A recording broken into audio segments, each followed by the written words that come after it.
Check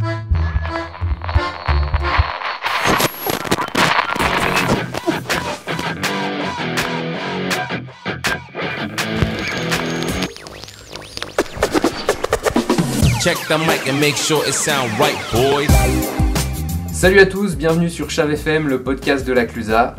Comme on se retrouve en début d'année, on manquera pas l'occasion de vous souhaiter un bon début 2022, de la neige, du soleil, de la montagne et puis la santé pour en profiter à 200%.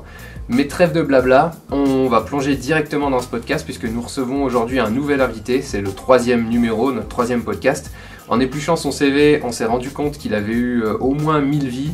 C'est un peu notre caméléon pour ceux qui connaissent la série qui passait sur M6 il y a quelques années. Et on est très heureux de le recevoir aujourd'hui dans notre modeste studio. Salut Alain, le seul, l'unique, l'Alain Pesset. Bonjour. Comment tu vas? Très bien, super. Il fait beau. Ouais. La neige est excellente. On est bien. Puis on est très bien avec les arbres. C'est la première fois que tu viens dans ce musée, tu nous avais dit. Oui, tout à fait. C'est la première fois. Pourtant, il existe depuis très longtemps. Il est juste au pied de mon chemin. Donc, ouais. C'est vrai que je passe devant tous les jours au moins une fois. Et c'est vrai que c'est la première fois que je rentre à l'intérieur, à part venir dire de temps en temps bonjour aux filles, mais à Gisèle et à sa collègue. Mais sinon, c'est vrai que c'est la première fois que je rentre dans cette pièce. Ah bah génial, on est content de te le faire découvrir. Merci. On est vraiment heureux de t'avoir avec nous. Alors tu as été athlète de haut niveau dans de nombreuses disciplines, patron de boîte de nuit, organisateur d'événements sportifs et puis tu as aussi un gîte maintenant. Tu accueilles du monde chez toi. Alors tu vas être notre père Castor aujourd'hui, tu vas nous raconter des histoires, tu vas nous raconter ton histoire et on a hâte d'écouter tout ça. Père Castor, mets tes lunettes et nous tout. Bon, bah, si on doit commencer mon histoire, c'est vrai que ça fait un peu vieux comme ça quand on parle, mais bon. Non, c'est vrai que je suis pas non plus tout jeune, hein. Faut on a le droit de dire ton âge du coup? Oui, on a le droit, j'ai 60 ans aujourd'hui, et bientôt 61 dans quelques jours. Bon, ça va alors. Oui, tout à fait. Mais bon, ça va, je me plains pas, j'ai vécu des beaux moments, j'ai vécu ma vie, et je regrette rien, et voilà, donc c'est normal que les années passent, et d'autres arrivent, et c'est comme ça. Donc effectivement, ma vie à moi, c'est assez atypique. J'ai commencé déjà, et c'était formidable, c'était en 75, donc j'avais, non même avant 75, j'avais 7-8 ans, j'ai commencé le ski de fond, au Club des Sports de la Clusa, qui n'existait pas encore au Club des Sports, c'était un club qui s'était monté aux Confins, chez Pierre Augois, okay. Au magasin La Randonnée, et qui était le précurseur. C'est lui qui a amené le ski de fond à la Clusa, c'est lui qui a fait les pistes de ski de fond aux Confins, c'est lui qui a donc amené le ski de fond à la Clusa. Et puis j'avais mon cousin Dominique qui faisait partie de cette section ski de fond là-haut, et qui s'amusait bien avec ses potes, et un jour on discute et il me dit viens avec nous, on va faire du ski de fond, alors que normalement j'aurais pu m'orienter sur l'escalpin. Je dis ouais, pourquoi pas. Et puis j'avais donc 7-8 ans, c'était 75. Ouais. Donc quoi, même plus, parce que 75, j'avais 14 ans. C'est donc des années 70, voilà, exactement. Et donc j'ai intégré cette section de ski de fond Confins, et on a commencé à faire des compétitions. Je suis allé faire ma première compétition au Grand Bornand. C'est Pierrot qui nous emmenait avec sa voiture perso, avec qui il nous prêtait les skis, les combinaisons et tout, et on y allait. Donc. Et j'ai gagné ma première course que j'ai faite au Grand Bornand. Et depuis, ça m'a, bien sûr, comme tout, hein, c'est qu'une fois qu'on gagne, on prend goût. On prend goût à la victoire, et je me suis entraîné, et on a continué à skier, à faire des compétitions, et ça allait très bien, ça se passait bien. Donc d'année en année, comité régional, Club des Sports. Après, on a intégré le Club des Sports de la Clusa. C'était Jacques Regard, un ancien entraîneur de ski alpin des filles, qui était jurassien, okay. Qui est venu à la Clusa à la demande de la mairie pour construire le Club des Sports. Et c'est lui qui a intégré la section fond au sein du Club des Sports. Et donc on a intégré cette section, et on a commencé après donc à faire toutes les compétitions, et je suis monté donc jusqu'en équipe de France en 78-80. Et je suis resté 2 années en équipe de France. Génial. Pardon. Génial. Ouais, c'était bien, c'était un beau cursus sport.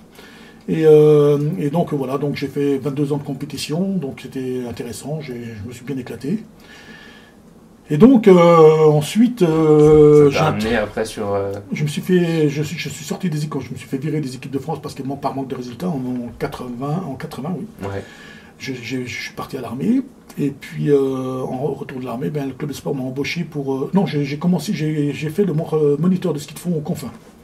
Ok. Pour Pierre-Augois, pour Pierre-Augois au début, parce que pareil, c'était Pierrot qui avait une école de ski. Donc C'était pas encore le SF, c'était encore pas les écoles traditionnelles, donc c'était privé. Donc on enseignait aux gens là, le ski de fond, on les emmenait faire des balades, des randonnées. C'est très axé sur les randonnées à l'époque, le ski de fond. Ok.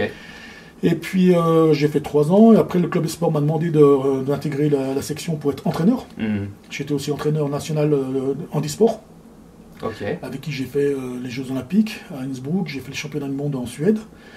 Donc j'avais plusieurs gars, j'avais 7 personnes qui étaient aveugles, handicapés, moteurs, bras coupés ou unijambistes ou cul-de-jatte.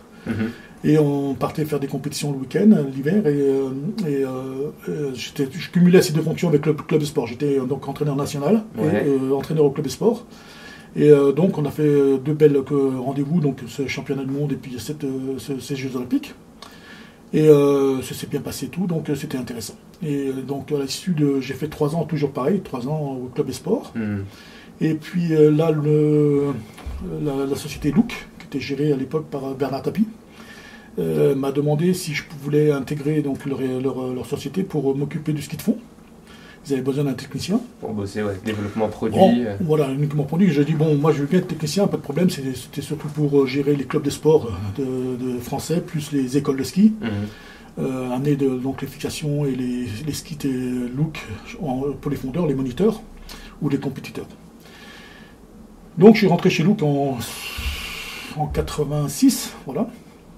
Ok. C'est là que j'ai commencé à faire du télémark d'ailleurs. Et j'étais avec des mecs extraordinaires, Jean Dutruy qui est un ancien skieur de boss de l'époque, juste avant Edgar Gros-Piron. J'étais avec des gens comme Jacques Gréry qui étaient les précurseurs du snowboard en France, etc. Donc on a passé 3 belles années chez Bernard Tapie, donc à Nevers, chez Look, où on s'est vraiment éclaté dans notre travail. J'ai fait 6 mois de promotion, et puis au bout de 6 mois, ils m'ont demandé d'être chef de produit ski de fond. Donc pour moi, chef de produit, je ne savais déjà pas ce que ça voulait dire. Marketing, encore moins. Ouais. Ils parlaient déjà ce langage-là à l'époque. Et donc moi, je leur ai dit, je suis technicien, je ne suis pas du tout commercial, je ne connais rien en commerce et tout. Et ils m'ont dit, bon vu tes résultats en sport, on n'a pas besoin de t'expliquer, tu prends la carte bleue, tu te débrouilles, et tu dois nous amener une gamme de chaussures et d'éducation dans les 3 ans à venir, pour les Jeux Olympiques d'Albertville en 92. Ok. Donc j'ai dit bon, donc je suis parti un peu partout dans le monde, au Japon, en Taïwan, en Portugal, en Italie, pour faire construire des chaussures. Et en 89, on voulait présenter ces nouveaux modèles qui étaient le début du skating en ski de fond. Donc avec des chaussures plus performantes au niveau des chevilles, avec un blocage des chevilles et tout pour le côté latéral. On avait sorti un super modèle et tout, et donc toute une gamme jusqu'aux produits enfants. Ouais. Et je bossais avec un ancien au bureau d'études avec des gars qui travaillaient sur le ski alpin. Je les avais débauchés pour bosser avec moi sur le ski de fond. On était 3. Et juste avant d'aller à l'ISPO présenter nos produits, Bernard Tapie a dit qu'il voulait arrêter le ski de fond au sein de la société. C'était pas rentable pour lui. Donc sur ce, on a arrêté. On n'a pas présenté nos produits. Et on s'est mordu les doigts parce que cette même année, à l'ISPO, qui est le plus gros salon européen du ski, Salomon a présenté exactement les mêmes produits et quasiment similaires. Et il y a eu même des anecdotes en disant mais vous êtes copiés quoi. Et puis non, pas du tout. On était très amis avec les gens de chez Salomon parce qu'on était souvent ensemble, mais on avait un qui avait fuité. Et malheureusement, nos produits sont jamais sortis. Il me reste un petit exemplaire à la maison, je crois, pour garder des souvenirs de ça, de cette période. Un prototype collector. Voilà. Et puis, exactement. Et puis, donc à 89, j'ai arrêté chez Look parce que je me suis blessé la cheville en tennis à Nevers, en jouant avec des copains. Et je suis rentré en convalescence à la Clusaz. Et là, c'est là que j'ai un copain, un très bon ami de la Clusaz, qui m'a présenté, avec qui j'ai fait pas mal de choses. Travailler sur les rallyes avec des amis, Bernard Denis, etc. Et il m'a dit, je te vends la boîte de nuit. Je me suis dit, bon, ben, pourquoi pas, c'est un beau challenge. Ouais. Donc Je suis allé voir mon banquier et tout, qui me suivait à 100%, et j'ai dit, bon, allez, j'achète, banco. Et puis j'ai fait 14 ans de boîte de nuit, en fait. D'accord, donc ouais, des pistes de ski, t'es passé à la piste de danse, quoi. Exactement. Mais j'étais quand même resté proche, parce que je faisais du télémark à cette période. Ouais. Donc 89, quand j'ai acheté la boîte, c'était l'hiver juste avant d'acheter la boîte, j'avais été champion d'Europe de slalom en télémark. Ok. En 86, donc avant, bien sûr, j'avais été champion du monde en KL, en kilomètre lancé. Et donc 86, je suis rentré chez nous. 89, champion d'Europe en slalom. Et j'étais champion de France jusqu'en 91. Donc je faisais la boîte de nuit. Le matin, je me levais. J'allais pas me coucher, je prenais ma douche, je prenais mon matériel, je partais courir. Ouais. Je faisais mes courses et je rentrais, je repartais je recommençais le travail à la boîte de nuit. Donc je passais souvent 48 heures sans dormir. Mais c'était comme ça, je buvais pas de l'alcool à cette époque-là, donc les premières années, donc tout se passait bien, je faisais du sport. Sacré rythme. Voilà. Donc voilà mon histoire jusqu'en 2003. Ouais, mais c'est une super histoire. J'allais dire, c'est que le début, puisqu'au final, bon, c'est déjà très très bien rempli, une sacrée vie active. Mais ouais, le ski, l'après-ski, de tout cumuler, on a presque l'impression que oui, voilà, tu dors jamais, tu faisais tout. Oui, c'est vrai que c'était assez atypique, parce que c'est vrai que commencer par le ski de fond, ensuite aller sur le télémark, et puis entre-temps passer à la boîte de nuit, bon, c'est vrai que c'était assez atypique comme vie. Mais bon, c'est des belles vies. C'est des parcours qu'on imaginerait peut-être plus forcément aujourd'hui. Je ne sais pas, parce que c'est vrai que quand j'étais dans le milieu de la nuit, il y avait quand même j'avais beaucoup de patrons de boîte de nuit, quoi. Il y avait beaucoup de patrons de boîte de nuit qui étaient issus du sport. Ouais. Des champions olympiques, des champions, des grands champions qui ont acheté des boîtes de nuit, parce que je pense que c'était aussi le fait d'avoir été entre guillemets sauré, hein. Mais comme on pouvait pas trop sortir à cette époque-là parce qu'on était dans les compétitions, donc une fois que les gens arrêtaient leur carrière, ils allaient plus facilement vers la fête. Et souvent, ces gens-là avaient des moyens financiers pour acheter des établissements, donc je parle d'autres champions, hein. Donc c'est vrai que j'ai connu pas mal de patrons de boîte de nuit qui étaient avant dans le sport. Il existe des êtres doués d'une intelligence supranormale, des génies qui possèdent entre autres la faculté d'assumer n'importe quelle identité. En 1963, les chercheurs d'une entreprise appelée le Centre ont mis en isolement un de ces êtres. Mais un jour, le caméléon leur échappa. Vous êtes branchés sur Chave FM, le podcast de la Clusa. On est toujours avec Alain Pesset, notre invité pour ce 3e numéro. Alors après avoir parlé de ta vie, on va continuer tout simplement.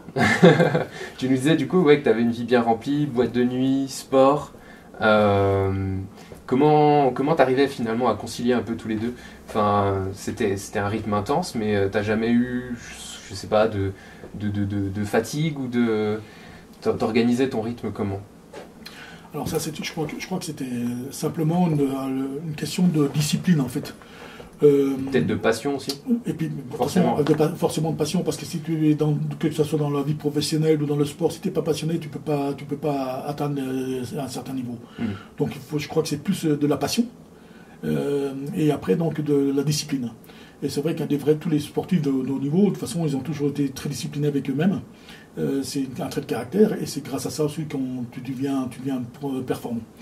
Quand j'avais la boîte de nuit, à 11h tous les matins, je me levais quoi qu'il arrive. Et j'allais l'hiver au ski, et l'été, j'allais faire du vélo, ou de la randonnée, ou du footing, jusqu'à 3h de l'après-midi. Et là, après, je me douchais et tout, et j'allais à la discothèque pour faire toute ma compta, faire la mise en place pour le soir. Et une fois qu'on avait mis toute la mise en place après 5h, quand mon personnel rentrait, à 20h on dînait, et puis après on fait une petite sieste et on rattaquait la boîte à 10h, à 22h. On l'a pas précisé pour ceux qui nous écoutent, la boîte en question c'est l'Écluse. C'était la boîte l'Écluse de la Clusa, qui était une très belle boîte, qui était la boîte de l'hiver de la région, comme l'était certaines boîtes sur le bassin annécien. Et on avait une très forte clientèle de Lyonnais, etc., qui venaient à cette discothèque. On était très bien cotés, et on faisait attention justement de bien laisser rentrer les gens qui devaient rentrer, pas certaines personnes qui pouvaient nous porter préjudice. Donc c'était une très belle boîte, et qui avait été créée à l'époque par un autre champion qui était donc Roger Ménétré, qui était l'ancien boxeur d'Annecy, qui était champion d'Europe. D'accord. Et c'est lui qui a monté cette boîte en 1974 à la Clusa. qui était une cave à reblochon, à côté de la rivière qui traverse la Clusaz. Et cette boîte de nuit, elle s'appelle d'ailleurs, c'est assez rare de trouver toujours le même nom. Oui, c'est vrai, ça n'a pas changé. Ouais. 40 ans après ou 50 ans après. Donc lui, il l'a créé en 1974, et donc aujourd'hui, elle existe toujours, avec toujours le même nom. Ouais. Et c'est une boîte qui a eu seulement, je crois, 6 ou 7 propriétaires. Et tu leur passais quoi comme musique à tes clients, du coup? Ah, la musique, c'était tous les bons morceaux des années 80. Déjà à cette époque-là, on n'était pas encore sur tout ce qui était musique actuelle. C'était encore très très festif, très musique années 80 quoi. Alors après, je ne pourrais pas vous donner les noms d'artistes. Si je voyais une feuille, je vous dirais oui, lui, mais je suis tellement nul en musique, que je suis incapable de mettre un nom en face d'un chanteur ou vice-versa. Donc je suis trop nul pour vous parler de la musique aujourd'hui. On fera pas de blind test aujourd'hui, je te rassure. Non, c'est même pas la peine. Je suis trop vraiment, mais je suis incapable de faire des trucs là-dessus. Bon, ok. Alors on va fermer la parenthèse boîte de nuit et ouais, voilà. On va revenir un peu sur le matos, sur les skis, sur ta carrière de sportif. Tu nous as amené un ski. Oui, un ski de Kael, on va aller le chercher.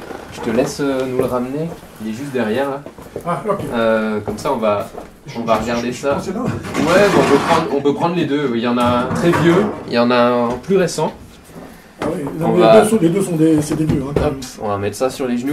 Ça, c'est deux vieux hein, quand même. Alors, qu'est-ce qu'on a là du coup?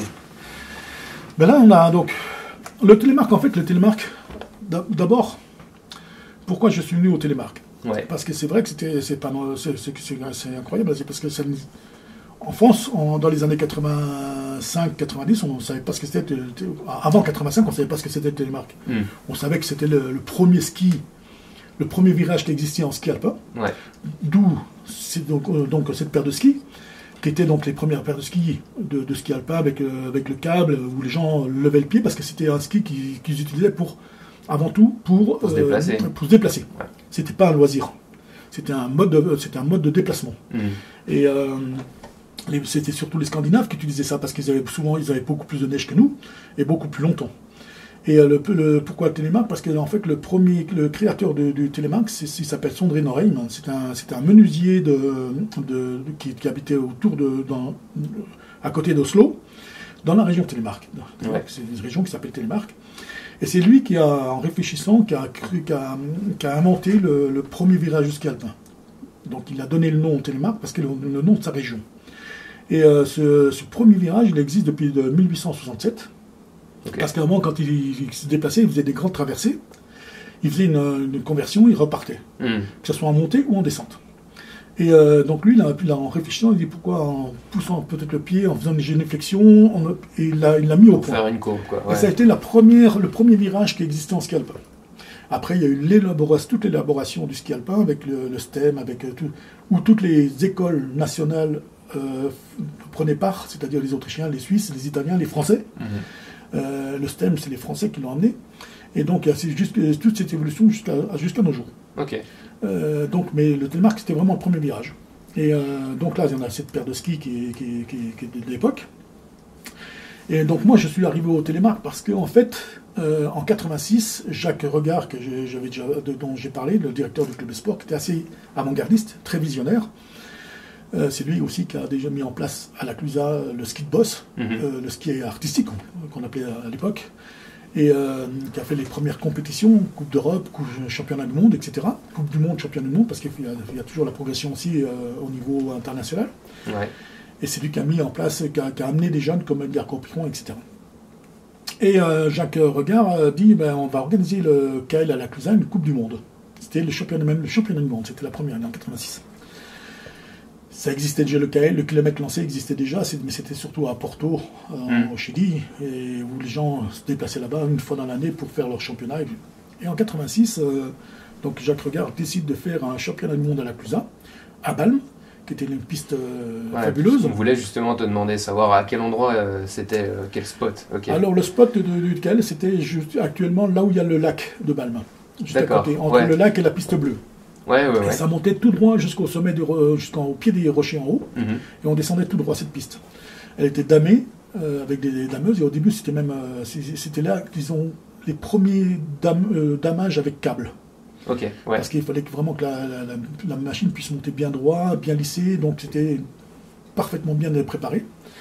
Et moi je voulais, comme j'étais ancien fondeur, et que j'étais ancien fondeur, donc de l'équipe de France et tout, et comme je m'entraînais beaucoup sur les pistes de ski alpin en descente pour progresser et pouvoir me reposer dans les compétitions pour arriver à aborder les montées beaucoup plus facilement. J'allais souvent sur les pistes de ski alpin en ski de fond, skier, faire des virages, prendre de l'aisance, prendre le bon équilibre. J'ai dit je vais faire le championnat du monde en ski de fond. Et puis Jacques, je l'ai fait la test la veille, donc je suis monté à 120 en ski de fond.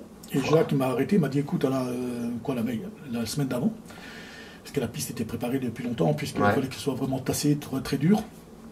Et il m'a dit non, fais-le pas en ski de fond, parce que si jamais tu te boites, tu vas nous détruire la piste, donc c'est pas possible.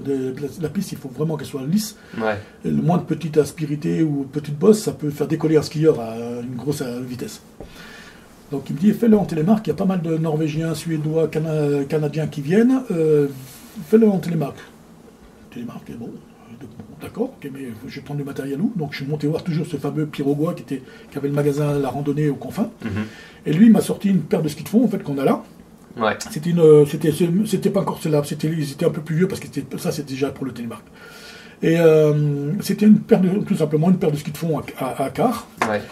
J'ai monté des fixations dessus, donc des 75, et je suis parti avec ça. Donc, et en plus, les chaussures, c'était vraiment des chaussures, des baskets.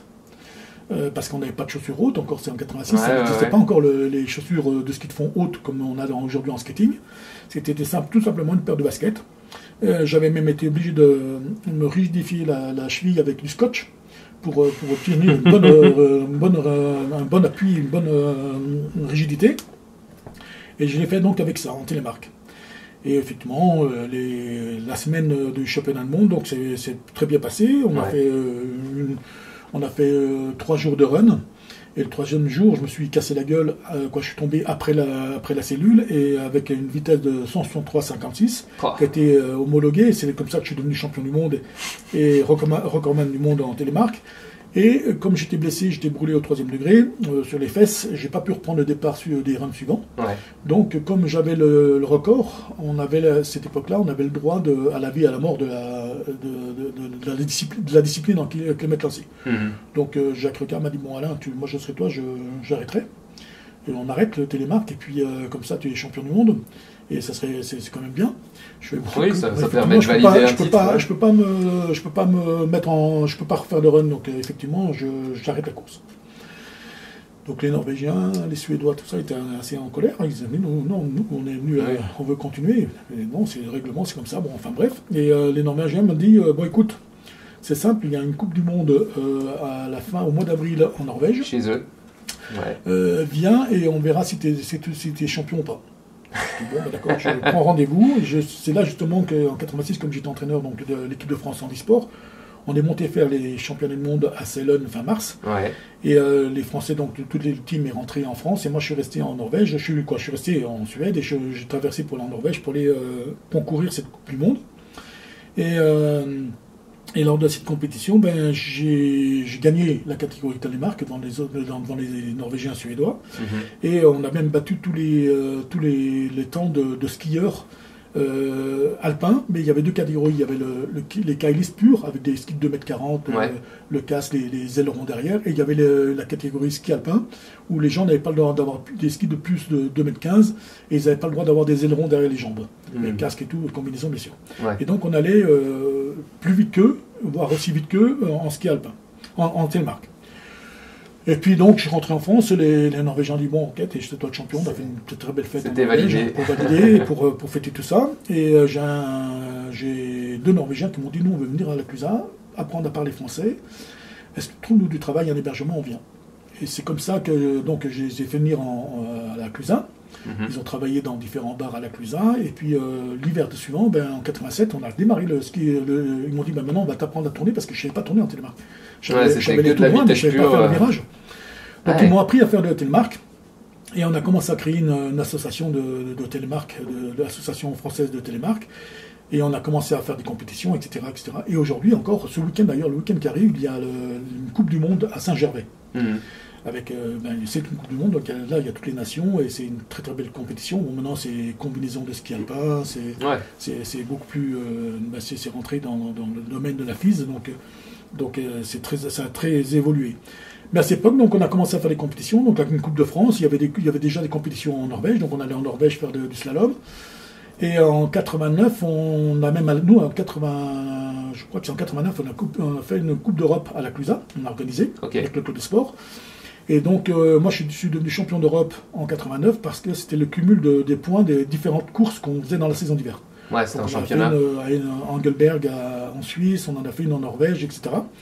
Et je suis donc cette année-là devenu champion d'Europe de télémark.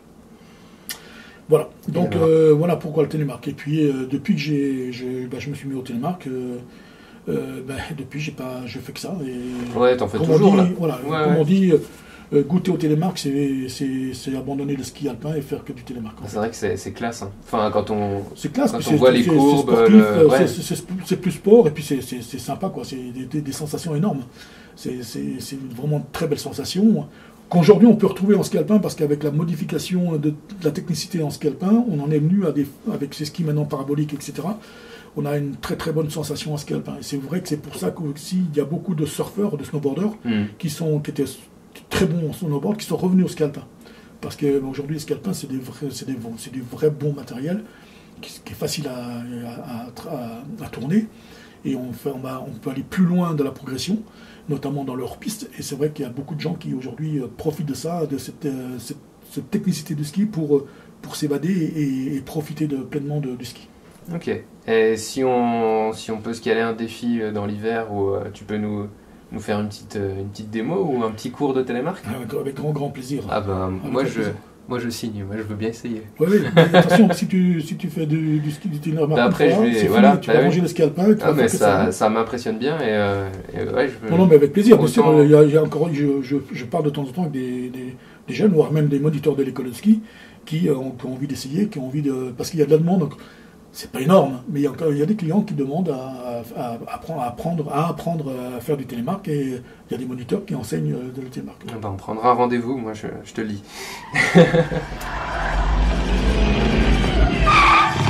Hé Doc, reculez un peu, la route est trop courte pour atteindre 88 miles à l'heure. La route?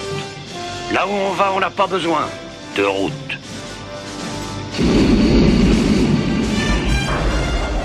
Eh ben, on va faire un petit saut dans le temps maintenant. On va se rapprocher un peu plus des années 2000 et d'aujourd'hui, parce que tu as aussi été organisateur d'événements.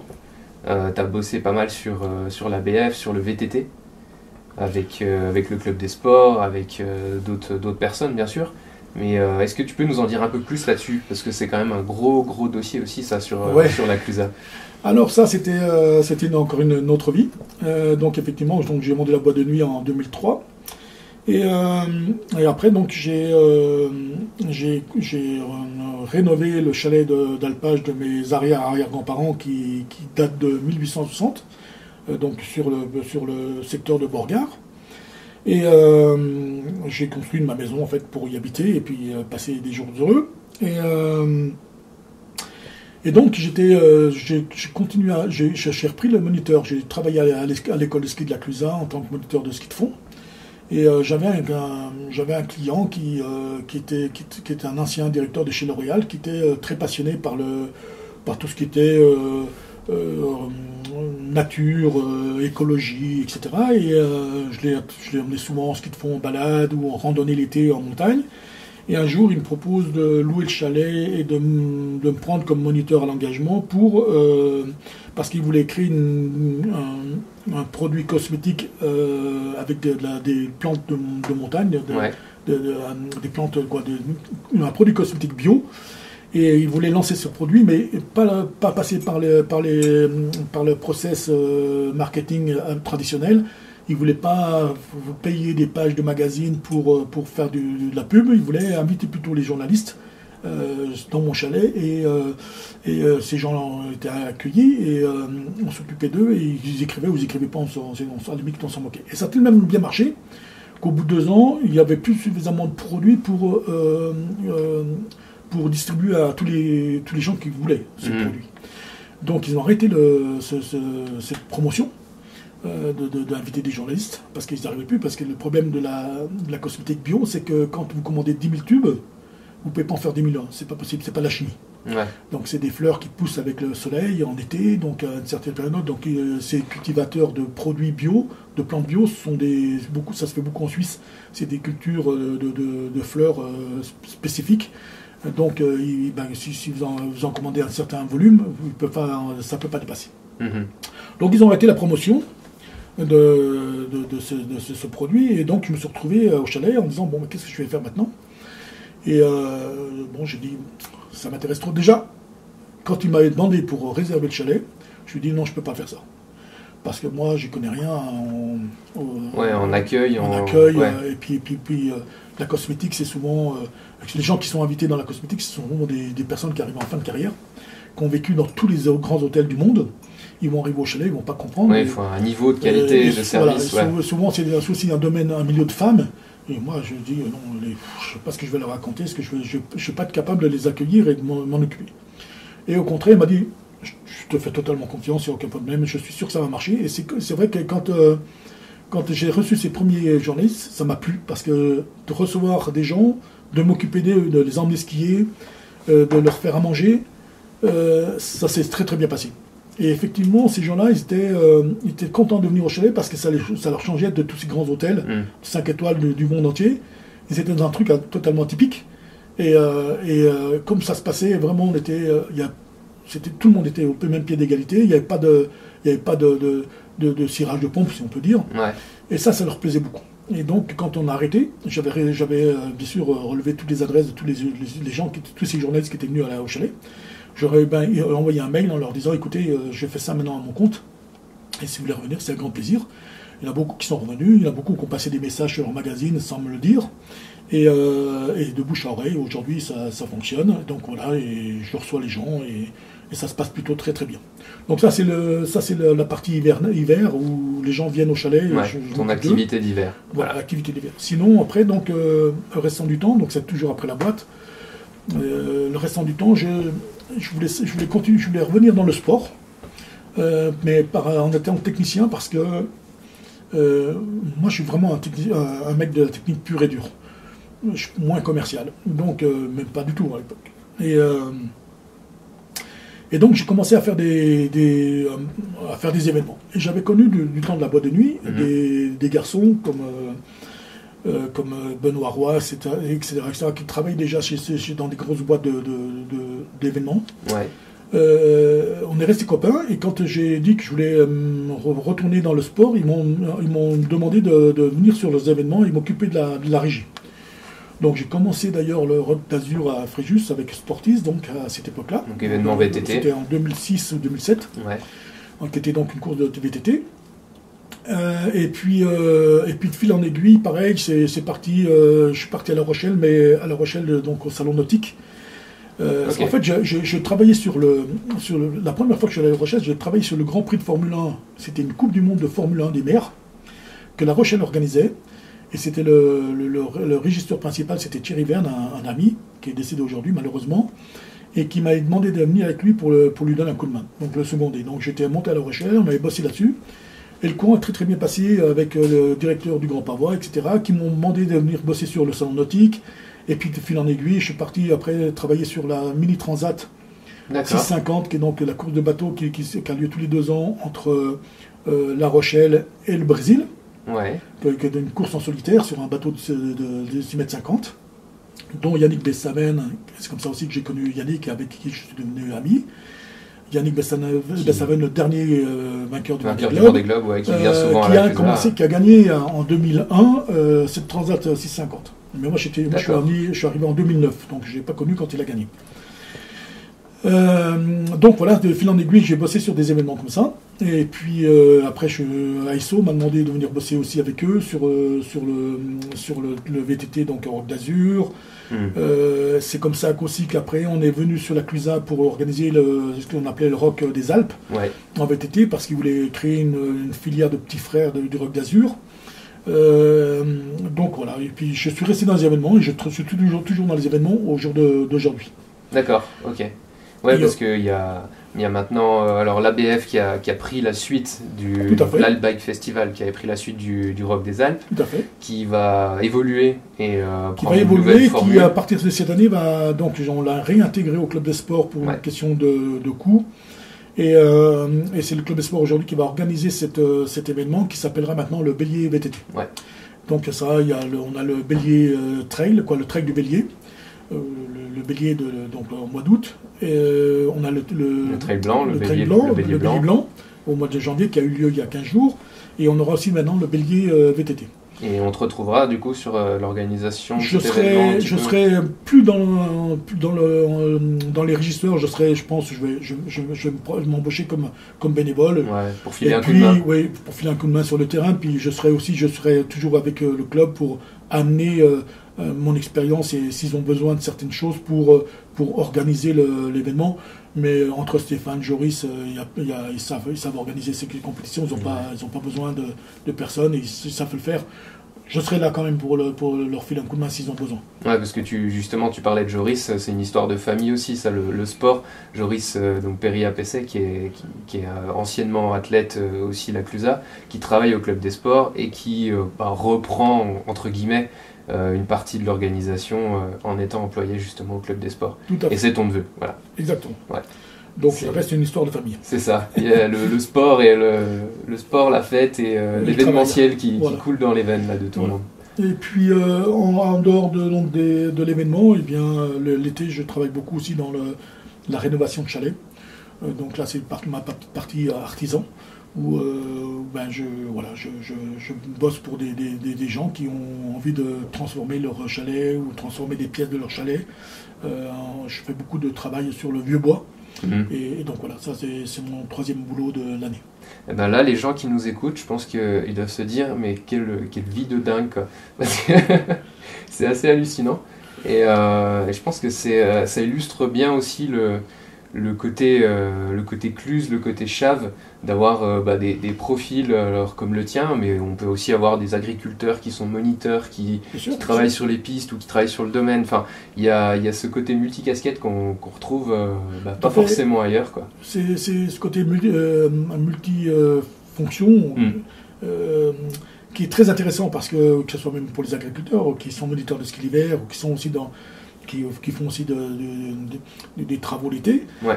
Ces gens-là, nous tous, quand on fait ça, en fait, c'est pas très passionnant. C'est comme tu disais tout à l'heure, c'est un truc de fou, mais c'est d'abord vraiment passionnant parce que chaque métier implique beaucoup d'énergie et on est content encore en fait d'avoir 3 boulots dans l'année. Ça permet aussi de changer de gens, de changer de discipline, si je peux me permettre, Ouais. de métier, et on n'est jamais saturé ou lassé de ce qu'on fait.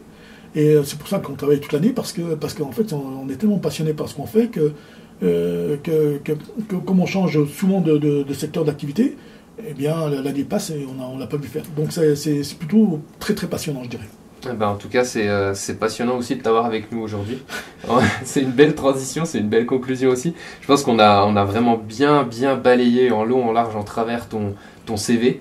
Et puis que tu continues du coup d'écrire avec tes activités et avec ton gîte, avec tout ce que tu fais. Donc on sera très heureux de te retrouver sur les pistes pour une initiation de télémarque, sur des événements comme le Bélier VTT. Et puis voilà, qu'est-ce qu'on peut te souhaiter, nous, pour 2022, du coup? De continuer comme ça pour de nombreuses années. Oui, surtout, je crois qu'on peut tous se souhaiter, il y a qu'une chose, il y a un maître mot, je dirais, c'est la santé. Parce qu'aujourd'hui, c'est primordial. Donc, quand on a la santé, tout va. Donc, que ça dure comme ça très longtemps, ça sera juste parfait. Voilà. Bon, j'espère que vous avez compris. La passion, c'est le secret. Le fait de casser le rythme, et puis on te souhaite une bonne continuation, un bel hiver. Merci beaucoup. On était très heureux de t'avoir. C'était génial de vous rencontrer aussi. Plaisir partagé. Voilà. Merci beaucoup, et merci de nous avoir écoutés pour ce numéro. À bientôt. Salut, Harvey.